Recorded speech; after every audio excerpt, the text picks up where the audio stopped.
We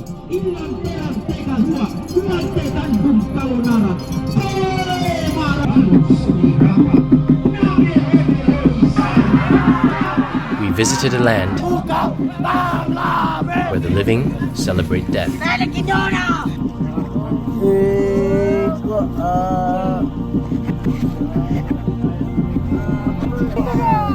Where the dead return each year to bless their loved ones.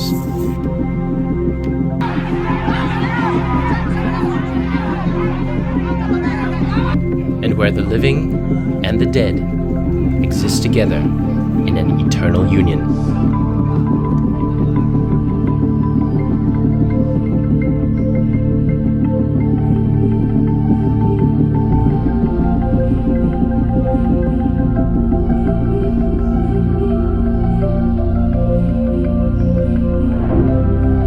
Our journey begins in Sulawesi, Indonesia, in the region of Toraja. At the very heart of this remarkable culture is its magnificent-looking homes, the Tongkonan. With roofs shaped like boats and adorned with horns from buffaloes, they are the Torajan symbol of status and wealth. It is here that family clans establish their seat of power, and it's also here that the living and the dead commune daily. While wandering around Rantipau City, we meet a family who live in a Tongkonan.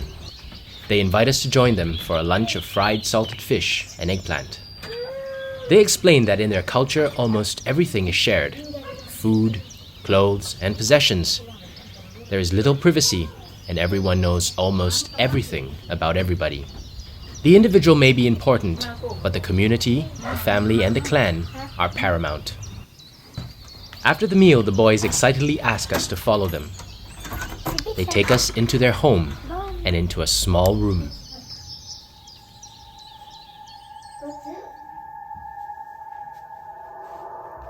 But instead of showing us a cool game or a new toy, they proudly present the body of their grandmother, who has been dead for several years. The family has placed her body in their home this entire time to save up for her funeral, an event which will be more lavish than anything she'd experienced while she was alive. The boys aren't fearful, but speak to their grandmother in hushed tones, comforting her and asking her how she is. To her family, she's not yet dead, just sick.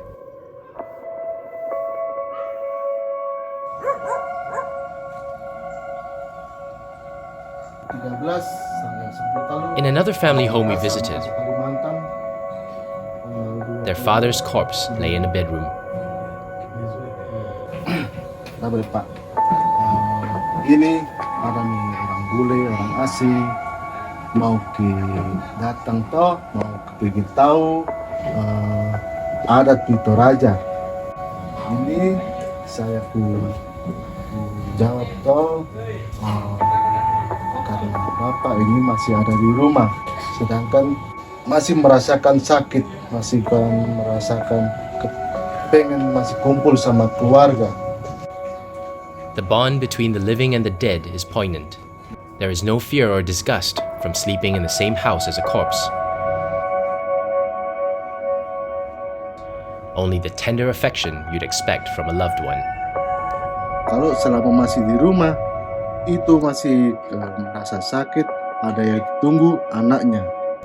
The Torajans believe death comes only after a funeral is held. And sometimes to save up for this lavish affair, the corpses of loved ones can be kept in homes for as long as 15 years. Mak, bawa kami sarapan di Sulawesi.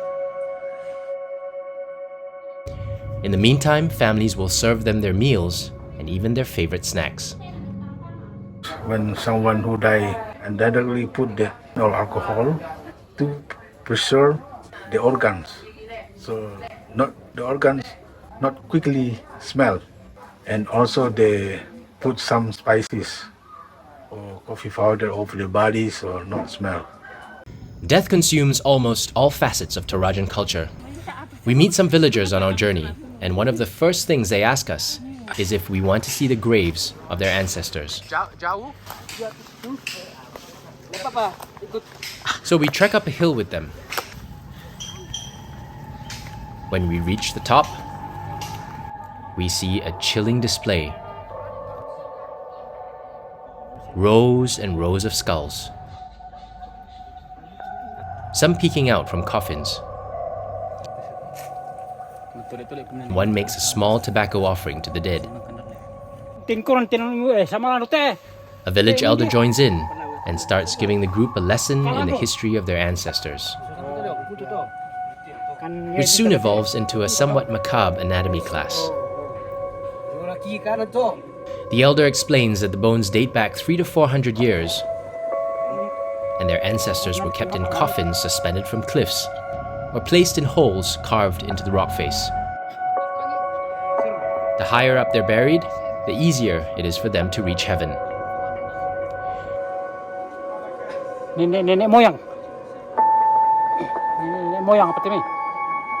Babies who died were also entombed, but in this special tree. Holes were carved into its trunk, and their tiny infant bodies placed inside. It's believed they would be absorbed into the tree and continue to grow with it. The villagers show no disgust or fear coming into close contact with their ancestors' remains, but display a genuine curiosity and reverence. The next day, we hear about a massive funeral on the outskirts of Rantepao city, and are curious to see how present-day Torajans send off their dead. These funerals, or Rambu Solo, can last for several weeks. It's an explosion of sounds, sights, and smells. We enter cautiously, not wanting to disrespect the mourning family.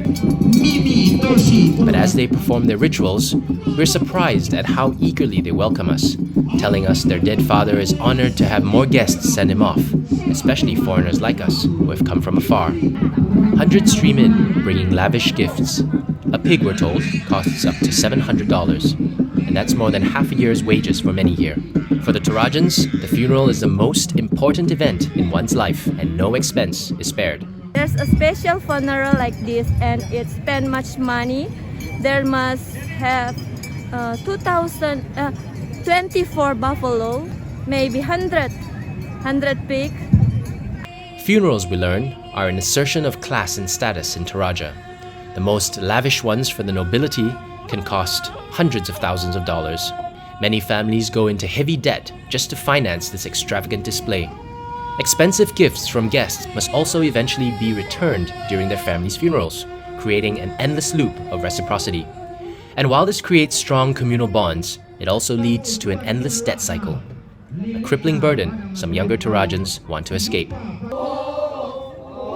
Mourners gather to chant sacred poems for the deceased patriarch, singing and dancing about his childhood and the memorable moments in his life. The Mabadong, or the Dance of Death, is one of the most important rituals and can go on for 3 days and 3 nights. What strikes us is that the overall mood of the funeral is happy. It's a celebration by most counts. That's because death is not an end for the Torajans, but a chance for the dead to enter a new state of being. If we do this ceremony, it means a lot to him or her. Penghormatan kepada yang meninggal supaya dibawa ke tempat yang paling tinggi in heaven. We visit another funeral and see dozens of buffaloes with their handlers. They tell us they're getting ready for one of the most important parts of the funeral, the buffalo slaughter. What we see next is disturbing, and we struggle to come to terms with it as just part of a unique cultural event. This event, while gruesome, is important to the Torajans, who believe the slaughtered buffaloes will carry the soul of the dead to paradise, which they call puya. For the wealthy, a special type of albino buffalo is sacrificed, costing tens of thousands of dollars each. After these slaughters, nothing is wasted. All the meat is divided and given to the guests, clan, and villagers, who will eat the skin, organs, basically everything. Even the horns are kept and used in crafting. After the sacrifice, the family prepares to serve lunch. and we're invited to join them in the family pavilion.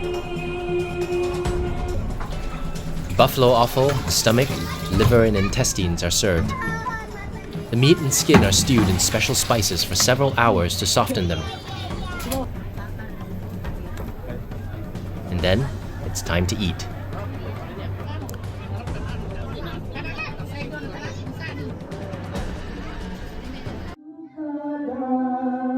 It's the final day of the funeral, and after the buffalo sacrifice, the family sings a hymn of Christ's undying love. They've made a tautau, or wooden effigy of their dead patriarch, which they believe his spirit will live on through and protect his family members. Torajans are mostly Christians, but combine their faith with local customs and beliefs.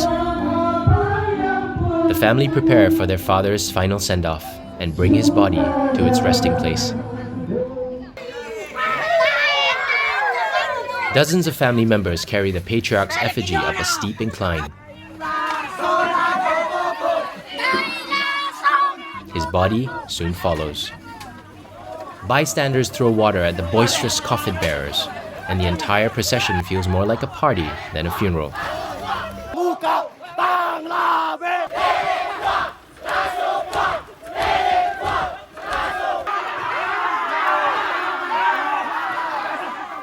In Toraja, death is not an end, but a new beginning, when a person passes from the realm of the living to join the ancestors.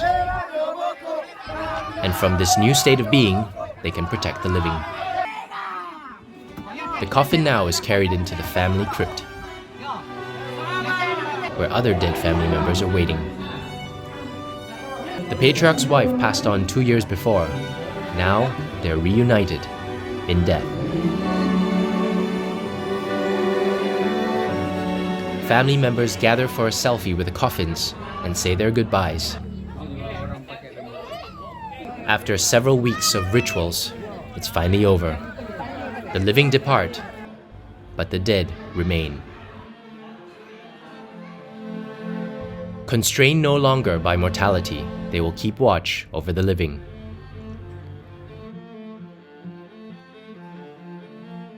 But we had more to discover about Toraja, and found an even more bizarre death ritual that only happens once in 3 years. Join us for our second part as we track down the Torajan Festival of the Dead, where family members exhume the graves of their dead relatives and clean their corpses.